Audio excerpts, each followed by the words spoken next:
mais um episódio Expertise Contando Histórias. E hoje a gente vai ter o privilégio de conversar com Julen Sanji, que é um jogador de futebol que tem uma história muito interessante para contar e a gente vai juntos aqui batendo papo para conhecer mais da vida e da história desse jogador.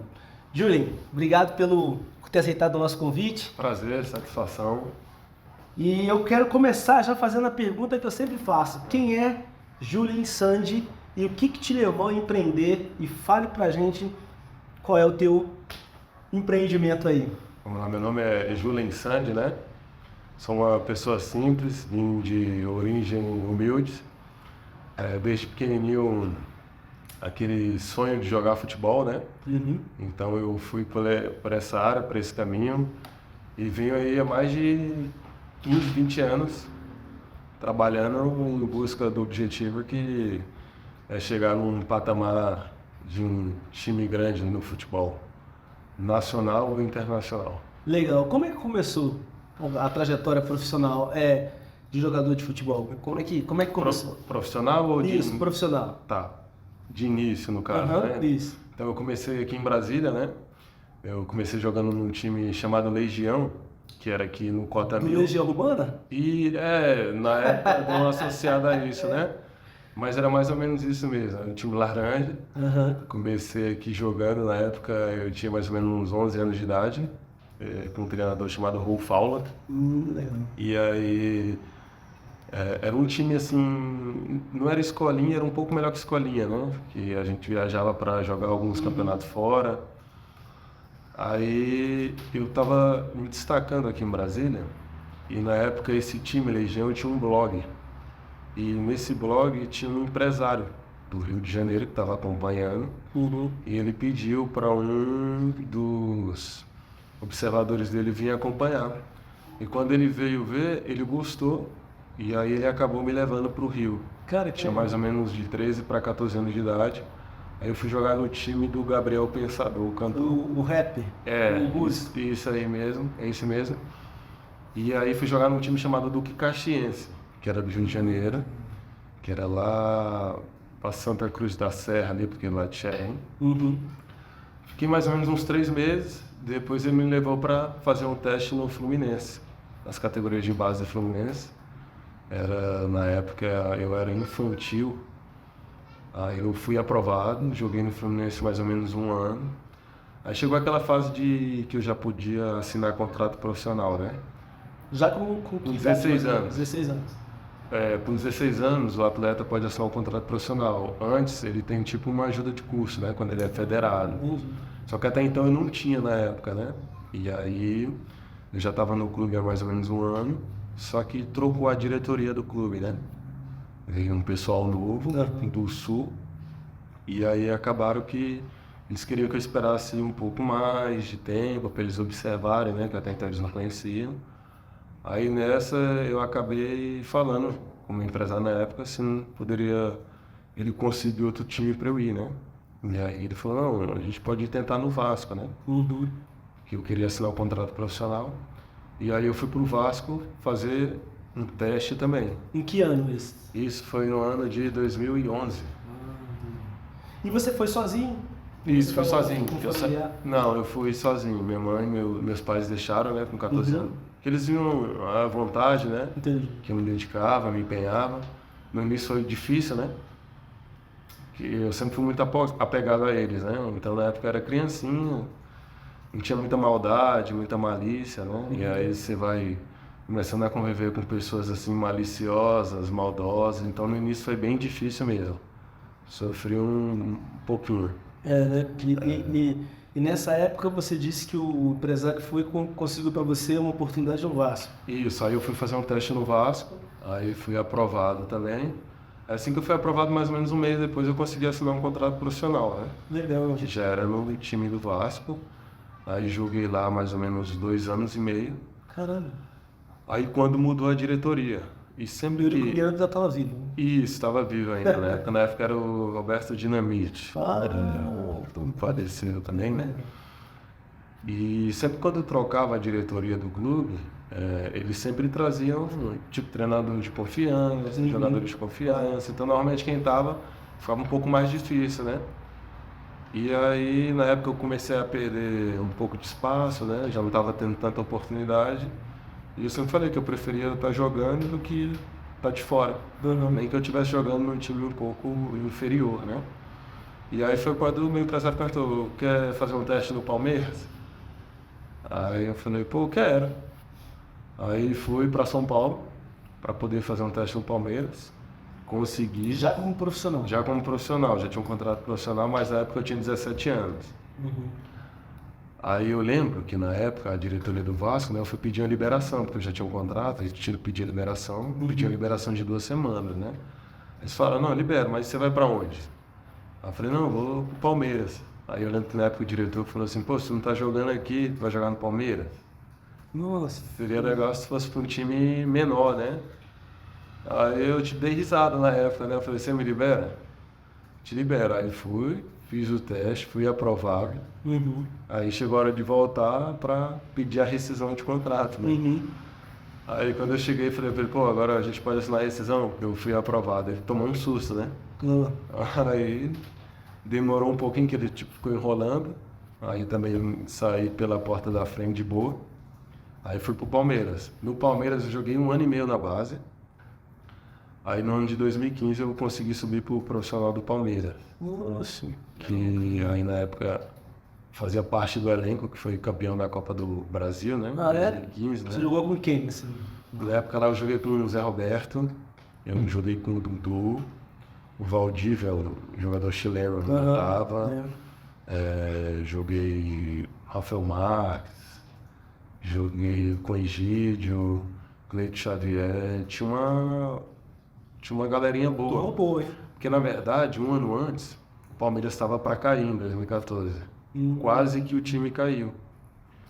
Mas aí conseguiu permanecer na Série A. E quando foi no ano de 2015, chegou a Crefisa. Com a Leila, o esposo, né? Chegou diretoria nova. E quando essa diretoria nova chegaram, eles contrataram 19 jogadores. Então, quando você contrata 19 jogadores, não é que o jogador seja obrigado a jogar, mas normalmente você tem que dar preferência para os jogadores. E aí ele já tinha um time titular e um reserva, né? E normalmente toda apresentação de clube, os jogadores, os que estão emprestados, são jogadores do clube, e os que estão no clube são obrigados a se apresentarem, mesmo se não forem aproveitados pelo clube. Então, quando eu cheguei, que eu consegui subir para o Palmeiras, estava chegando essas 19 contratações, mais os jogadores que eram no clube, e estava subindo eu da base. Tinha 51 jogadores. Caramba. E o número da minha camisa era o número 51, né? Aí ficamos treinando mais ou menos uns 2 semanas, todo mundo junto. Depois, aqueles que não eram aproveitados eram liberados para ser emprestados ou rescindir um contrato. E eu acabei conseguindo ficar no elenco, né? Cara, que massa. Maneiro. E quando você tava lá no Vasco e foi, o que aquele cara falou pra você? O cara que achou que você não ia até como? Então, Que chegou a falar depois? ele não acreditou, né? Que ele falava: pô, assim, tu não tá jogando aqui. Mas, assim, o fato de não estar jogando não era nem uma falta de qualidade técnica ou física. Às vezes, assim, depende, preferência do treinador. Era oportunidade. Oportunidade também, não estava tendo, né? Então, assim, eu sempre falava: pô, se eu não estou tendo oportunidade aqui, é melhor eu ir para um lugar onde eu possa ter oportunidade, onde eu possa aparecer, do que ficar aqui sem jogar, né? Então, eu sempre pensei assim, né? Só que eu fiquei surpreso quando, tipo, ele falou isso, né? Então, assim, mas... Não precisava, né? Mas no futebol você encontra de tudo, né? Na época eu tinha 17 anos. Às vezes, tipo, você receber isso, né? Às vezes é um pouco difícil, tá só ali, tá formando um caráter, né? Então a gente passa essas dificuldades assim, e que é uma oportunidade pra gente poder trabalhar a mente, né? Que é o que a gente trabalha muito pouco, né? Então, assim, na época foi difícil, mas depois eu fui aprendendo a lidar, né? Eu vou fazer uma pergunta boba aqui, mas não vou fazer porque eu acho interessante a gente mexer com isso. Você passou isso fora de Brasília, né? Do Duque Caxias até Palmeiras, né? Isso. Qual foi a melhor experiência que você teve assim na sua opinião? Jogando, de contratação, de ambiente de trabalho, CT, alguma coisa nesse sentido? Assim, o que eu fiquei assim, que eu lembro assim até hoje, meu pai sempre me ajudou muito, né? Ele sempre foi muito, ele sempre estava disposto a me ajudar porque ele via que eu tinha dedicação, eu tinha vontade, né? E eu lembro, quando eu fui fazer o teste no Fluminense, que eu fui aprovado, aqui na época eu era um dos melhores jogadores de Brasília. Só que quando eu cheguei no Fluminense, eu era um jogador normal. Era mais um, né? Era mais um, e tinha um jogador da minha idade, muito melhor do que eu, muito mais forte, muito mais rápido, muito mais técnico, muito mais preparado. E quando eu cheguei lá, que eu vi, que eu tive esse choque de realidade, eu falei assim, caramba, agora eu preciso trabalhar mais se eu quiser ter o mesmo rendimento ou sucesso que eu tive em Brasília. E eu lembro que quando eu recebi a notícia que eu fui aprovado, eu liguei para ele e falei, pai, eu fui aprovado. Ele pelo celular, ele chorava, feliz, alegre. Eu fiquei feliz, mas ao mesmo tempo eu sentia uma responsabilidade muito grande, que agora para eu poder me destacar eu tinha que trabalhar muito mais, né? Então assim, isso foi algo assim que é emocionante para mim na época, quando eu vi essa sensibilidade dele, né? Que a gente vinha trabalhando há anos para tentar conseguir, na época conseguimos. E também quando eu subi para o profissional do Palmeiras, né? Foi uma alegria assim enorme para minha mãe, meu pai, meus irmãos. Sou muito feliz. Eu também nem sabia na época como tinha conseguido e consegui. E assim, um fato engraçado foi quando eu fui me apresentar, tinha apresentação no dia 7 de janeiro de 2015, eu tinha um amigo em São Paulo e ele tinha uns 4 carros, né? E na época eu morava no alojamento ainda. E ele perguntou se eu não queria um dos carros emprestado dele, né? E ele tinha 3 carros muito bonitos. Eu falei, não, eu quero, beleza. E aí quando eu fui um dia anterior à apresentação, na casa dele para buscar um carro, era um carro chinês. Só que era um carro meio estranho, assim, meio feio. E aí eu peguei o carro e fui. Aí eu fui dormir, eu fui pensando, será que eu vou de carro pro treino? Eu vou de táxi. Beleza. Aí eu resolvi ir no carro. Quando foi no outro dia, eu fui dar carona para um amigo meu, que já estava no elenco do profissional. Quando ele viu o carro, ele começou a dar risada. Eu não lembro o carro, é um carro chinês assim, bem antigo, bem feio, né? Aí quando ele entrou no carro, que eu liguei o carro, que eu botei a primeira que eu parti, ele, pô, que legal, o carro anda, né?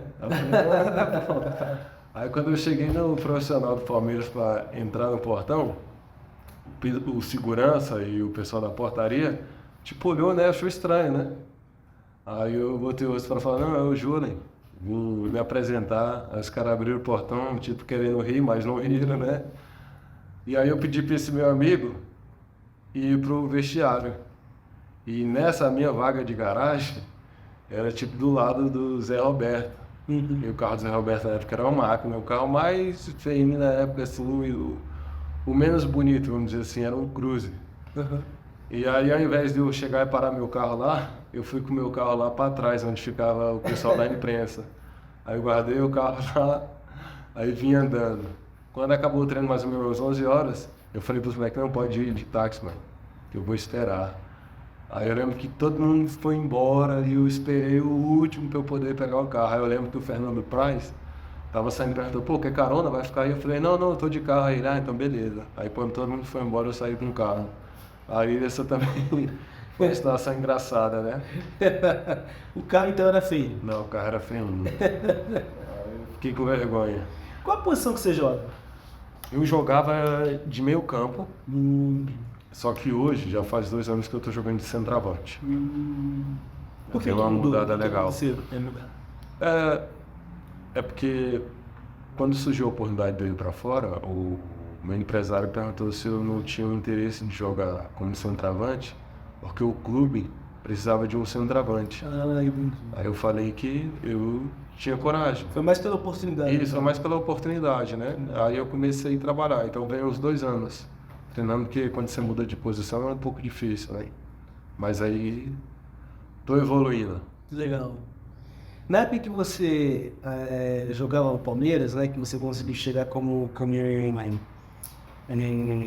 profissional, e subir e tudo, qual foi o principal desafio assim, que você enfrentou lá? Além de ter andado no carro feio. Então, a dificuldade assim, na época tinha jogadores muito bons, jogadores tipo a nível de seleção brasileira, né? Então assim, eu percebia que eles eram muito mais preparados, né? E na época eu não tinha tanta consciência falando sobre futebol, né? Então assim, eu tive algumas dificuldades, tipo assim, em chegar um pouco mais cedo para treinar, acabava o treino, fico um pouco mais para poder treinar um pouco mais. Se eu não estou tendo oportunidade, eu trabalho mais para poder a oportunidade aparecer, né? Então assim, eu comecei a observar que esses jogadores grandes faziam isso, né? Então naquela época foi quando eu comecei. E aí uma das maiores dificuldades que eu tive foi que algumas semanas antes de eu ter a minha oportunidade, eu acabei me lesionando.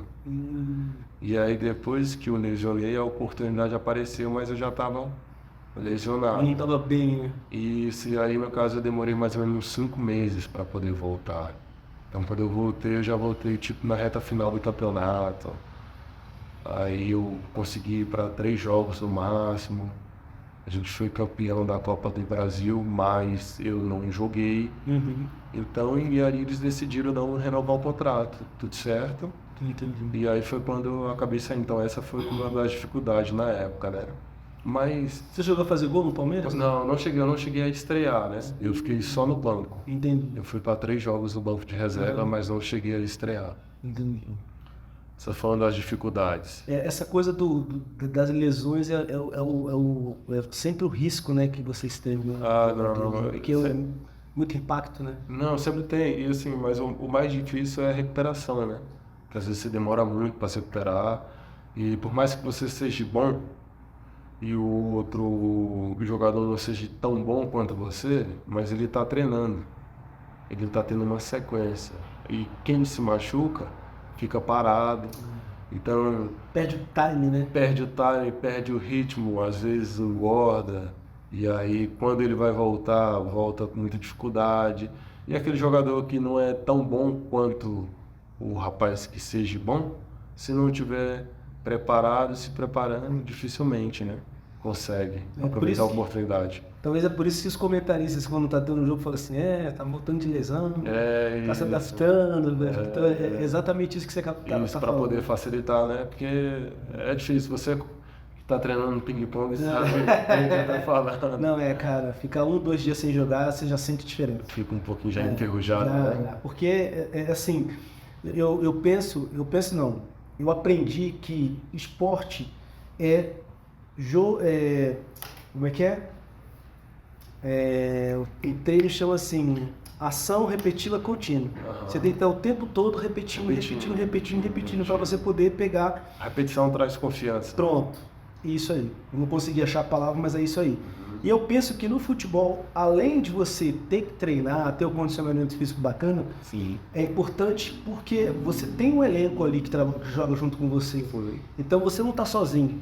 Então eu penso, né, que é mais difícil ainda, porque não é só você estar bem, você está bem tem que estar entrosado. Sim. Entendeu? E assim, entendendo o que está sendo feito. Se você não está jogando por lesão, principalmente, você está meio que fora de contexto. Está de fora, fica difícil, né?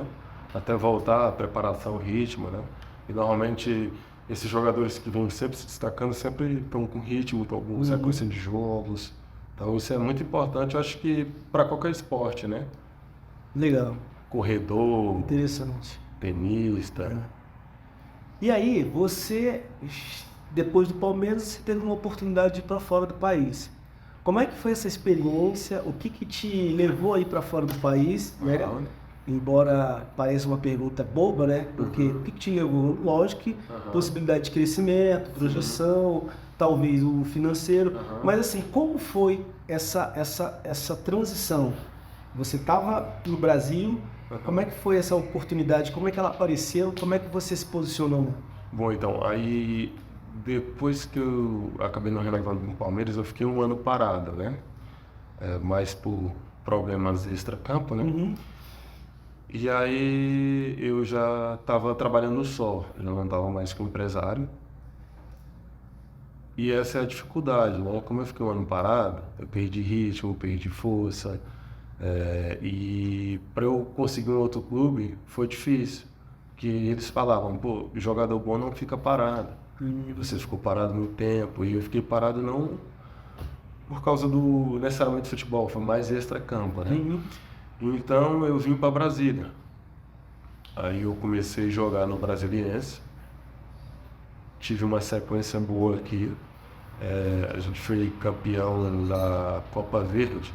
Primeira vez que o Brasiliense estava sendo campeão da Copa Verde, estava com um time. Depois a gente conseguiu ser campeão no campeonato Pan-Americano do Brasil, invicto. E aí eu comecei a me destacar. Fazia muito tempo que o Brasiliense não chegava na segunda fase de uma Copa do Brasil, mais de 15 anos. Conseguimos. E aí tinha um rapaz coreano que acompanhou e ele me perguntou se eu não tinha interesse de ir jogar na Coreia do Sul. Eu falei para ele que tinha. E ele falou, não, então tudo bem. Então eu vou agilizar aqui para ver se eu consigo um clube para você. Aí eu falei, beleza. Só que aí na época, o pessoal do Brasiliense me chamou para renovar. E aí eu liguei para ele, não renova porque aqui tá tudo certo. Só que eu falei, não, mas tem que mandar um contrato, né, para eu poder assinar, porque ele tem família, tudo mais, tem despesa. E aí ele acabou falando que nessa divisão eu coreana não assinava o contrato, né. Aí eu falei, pô, é difícil acreditar assim, né, não, mas aqui tá tudo certo. Aí eu acabei não renovando com o Brasiliense e fiquei mais ou menos uns 4 meses só treinando. Lá na Coreia? Não, aqui em Brasília, para eu poder ir para a Coreia. Só que o que aconteceu, não deu certo. E aí, como não deu certo, eu acabei saindo do Brasil, o pessoal ficou chateado. E aí surgiu algumas oportunidades para mim aqui no Brasil, para ir para o Paysandu, só que eu acabei não indo. Para ir para o Figueirense, acabei não indo porque eu estava esperando essa situação. E a Coreia? E essa situação foi se resolver depois que essas propostas vieram. Então, eu não fui, aí acabei jogando aqui no Capital, em Brasília, Presidente Godofredo. Uns 2 meses depois, isso em fevereiro para março de 2022, de 21, esse rapaz me ligou perguntando se eu não queria fazer um teste na Coreia do Sul, no time da 3ª divisão, só que teria que ser como centroavante. E aí foi daí então que eu jogava de meio campo, passei a jogar como centroavante. Aí na época eu lembro que eu paguei minha passagem, estadia, tudo lá. Tudo por sua conta? Tudo por minha conta, tipo um investimento, né? E aí eu fui, deu certo, consegui assinar um contrato de 1 ano lá, joguei. No início ali eu tive muita dificuldade em questão da língua, né? Imagino. Tanto o inglês, tanto quanto o coreano, né? E eles têm uma cultura que é bem diferente da nossa. O que te chamou a atenção? Então, assim, comida, né? Tipo, comida pra mim lá, os primeiros 6 meses para o ano foi difícil, porque assim, eles não têm o costume de comer pão, queijo, café com leite. Na verdade, para eles o café da manhã é como se fosse um almoço. Eles comem arroz, comem frutos do mar, comem essas coisas, e eu não como. Entendi. E aí, às vezes, eu tinha que comer arroz com ovo para poder treinar. E aí, assim, a alimentação é fundamental para quem joga, né? Então, eu estava me alimentando muito mal. E às vezes, assim, demorou um pouquinho por causa do fuso horário para eu me adaptar ao sono. Então, eu tive muita dificuldade mesmo. E também a língua para poder falar dentro de campo, né? Como eu não conseguia entender, eu não falava nada de inglês. E aí foi daí que eu comecei a falar, não, preciso estudar, vou começar a estudar. Aí comecei e também comecei a fazer um pouquinho de coreano para poder aprender, para poder tentar falar o básico com eles, né? Esses primeiros 6 meses, uns 8 meses, foi difícil. Aí quando foi no ano de 2023, eu consegui ser campeão com esse time lá da terceira divisão do Campeonato da Coreia do Sul. A primeira vez que o time estava sendo campeão. E aí quando foi agora, no início do ano, eu resolvi não voltar e eu fui para a Arábia, né? Eu recebi uma proposta para ir, aí eu fui, mas final de temporada, né? De meio para final de temporada. Outra mudança bem radical, né? É, bem radical. Cultura, assim, bem diferente, né? Bem diferente mesmo. Tipo, de um extremo para outro. Né? É. O que você mais sentiu dificuldade lá na Arábia com relação ao... Já tinha sentido dificuldade na Coreia. O que na Arábia foi complicado? Na Arábia não foi tão difícil, porque aí como eu já falava um pouquinho, o inglês estava melhorando, então eu já conseguia me comunicar um pouco melhor. Eu achei eles assim bem simpáticos, bem acessível, né?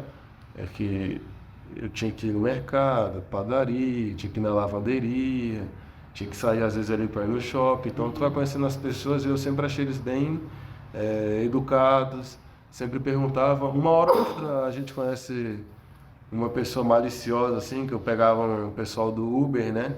Aí sempre queria cobrar uma tinha isso lá? taxa que não era. Era só no Brasil que tinha esses negócios? Não, tem não. Tem lá também. E tranquilo, não tocando na religião deles, né? Do Islã, tudo tranquilo. São gente boa. Não mexendo com Alá, tá não mexendo com Alá, tá tudo certo. Pra eles. Mas maneiro. E aí você ficou quanto tempo lá? Eu fiquei uns 3 meses na Arábia. Né? Uns 3 meses para 4. Maneiro, mas gostei. Areia, assim, deserto. Não tem a beleza que tem na Coreia. Mas eu achei eles mais acessíveis do que alguns coreanos. Porque, assim, melhor generalizando, né? Melhor se relacionar. Isso, na Coreia eu tive muita dificuldade, que eles são bem, assim, não todos, mas grande maioria. São bem difíceis de ser acessível. Agora, tipo, eu fiz amigos lá que eu não sabia falar nada de inglês e o rapaz tinha paciência para falar comigo, pelo tradutor, levava para passear, para conhecer a Coreia, tanto eu quanto a minha esposa, meu filho. Então, assim, não generalizando, né? Bacana, cara. Uma mescla boa. E você pretende voltar para a Arábia? Como é que tá o futuro? Como é que tá o futuro? Não, na verdade, hoje eu tô de férias, não estou treinando aqui em Brasília, mas a janela de transferência abre agora no meio do ano. Pode ser que talvez eu volte para a Coreia. Coreia. Pode ser, tem grandes possibilidades. Legal. Poxa, que bacana, cara, uma história bem interessante. A gente está aí caminhando, né, pro final, e eu queria te fazer 2 perguntas. A primeira pergunta teve alguma coisa que eu não te perguntei e você gostaria que eu tivesse te perguntado? Não. Alguma coisa dentro dessas etapas, alguma coisa dentro do empreender como jogador que você acha importante falar que a gente não comentou?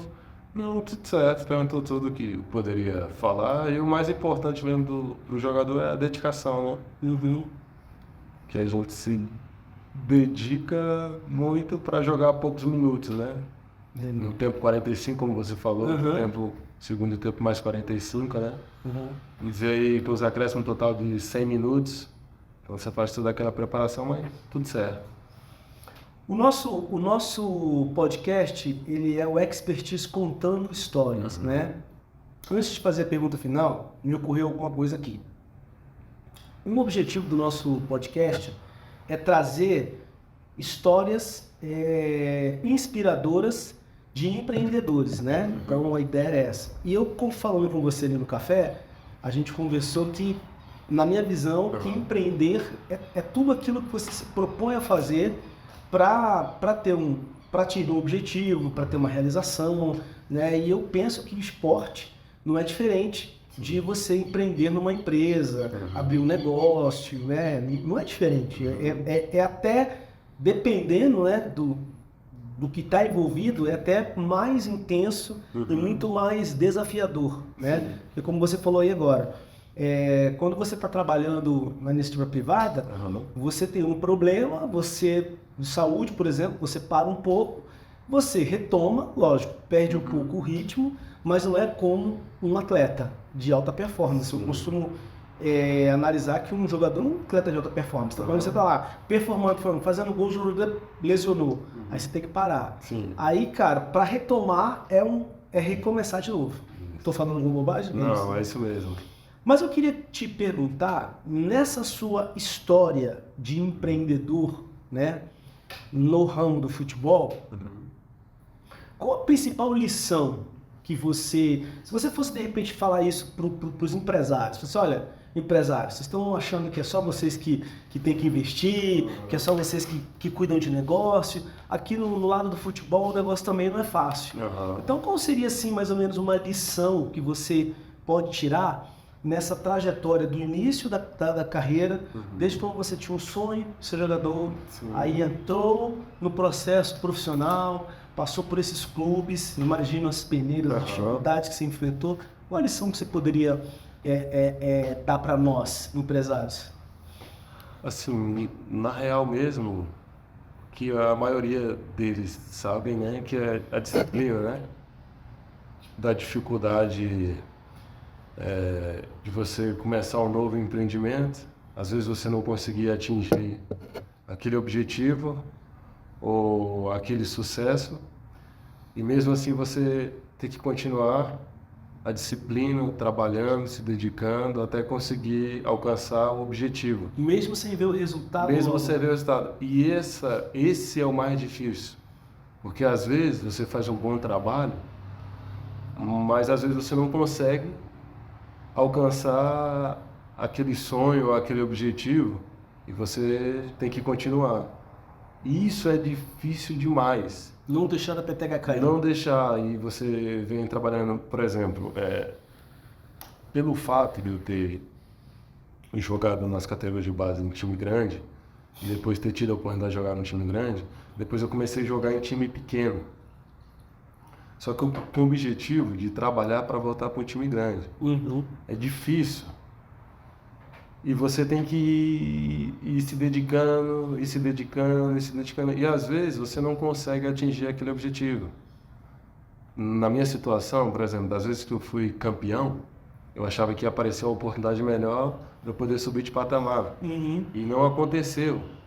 E aí vem a dificuldade mental. Pô, mas será que vai dar tempo? Eu tô ficando velho, será que eu vou conseguir?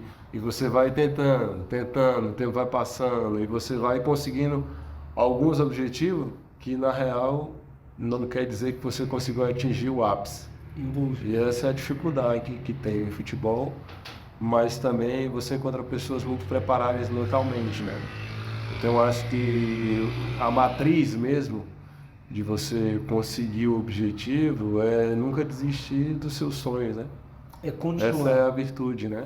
Continuando. Enquanto você falava, eu lembrei aqui da expressão que a gente utiliza lá no tênis de mesa. Movimento, contínuo, repetir. Que tem a ver com a disciplina. Movimento, contínuo, repetir.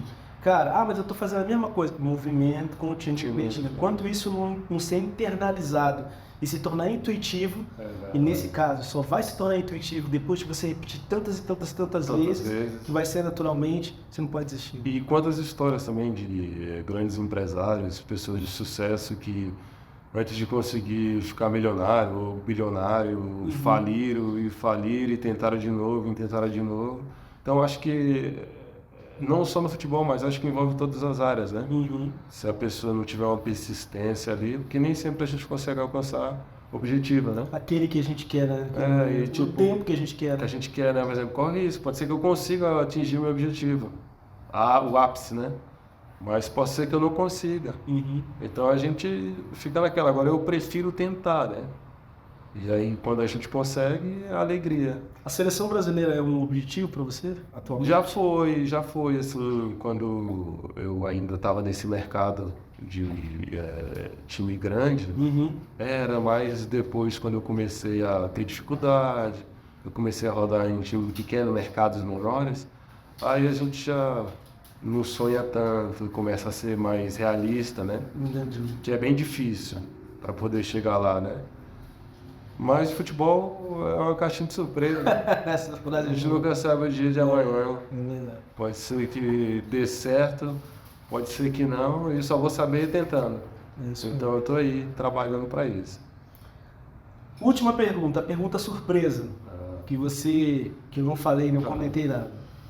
O nome do nosso podcast é Contando Histórias, Expertise Contando Histórias.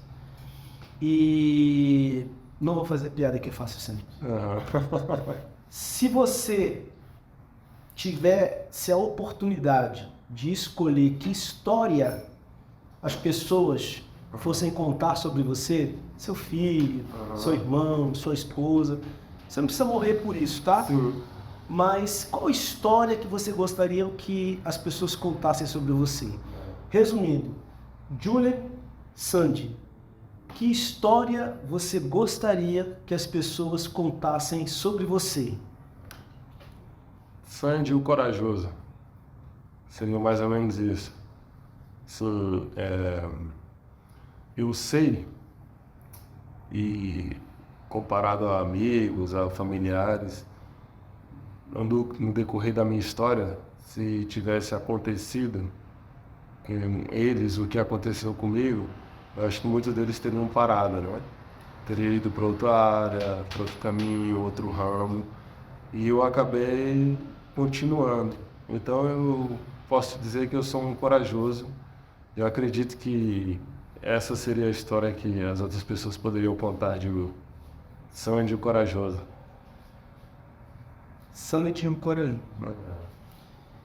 Estamos aqui no final, então se você quiser deixar uma mensagem, algum tipo de conceito, enfim, a câmera está aí, está à sua disposição, e depois se você quiser deixar suas redes sociais, falar alguma coisa que você acha que é importante que as pessoas saibam e que elas possam te seguir, né?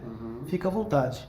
Eu queria dizer para todo mundo aí, se você que tem um sonho, um objetivo, que você se dedique, você faça por onde, seja determinado, que esse sonho, esse objetivo pode ser alcançado por você. Só depende de você e independente do patamar financeiro, ou sendo muito rico, ou sendo muito pobre, a vida se encarrega de dar oportunidade para todos aqueles que querem. Então, se você quer, meu irmão, pode segurar firme que você vai conseguir. Cara, eu gostei dessa frase. Repete aí. A vida sempre se encarrega de dar oportunidades para aqueles que querem. Puxa, irmão. Na verdade, na real mesmo, assim, quem se encarrega mesmo é o próprio Deus, né? Não, mas a gente bota a vida. Mas a gente querer, né? Isso, querer mesmo, coisa, né? De você, a vida sempre se encarrega de dar oportunidade para aqueles que querem. Né? Eu falo isso também assim, mas assim, por ter tido contato com o estrangeiro, às vezes a gente acha que só a gente tem dificuldade, só a gente tem adversidade, mas não. Se você for em volta, se você rodar o mundo, as mesmas dificuldades que tem aqui... Em todo canto, né? Tem com o pessoal que vive no Oriente Médio, na Ásia, na Europa, na América Central, do Norte. Então, e todos aqueles que conseguiram porque acreditaram quando ninguém mais acreditou. Bacana. Suas redes sociais, quer deixar aí? Me siga lá no Instagram, se você puder, Julian Sanji. Beleza. Valeu. Gente, obrigado mais uma vez por acompanhar a gente em mais um episódio, uma história muito interessante, inspiradora, e eu espero que vocês, ouvindo, né, esse conselho, essa mensagem do Julian, vocês possam se inspirar e vão em busca de realizar os seus sonhos, os seus objetivos. Valeu, até a próxima. Obrigado. Valeu. Obrigado, Cris. Obrigado demais.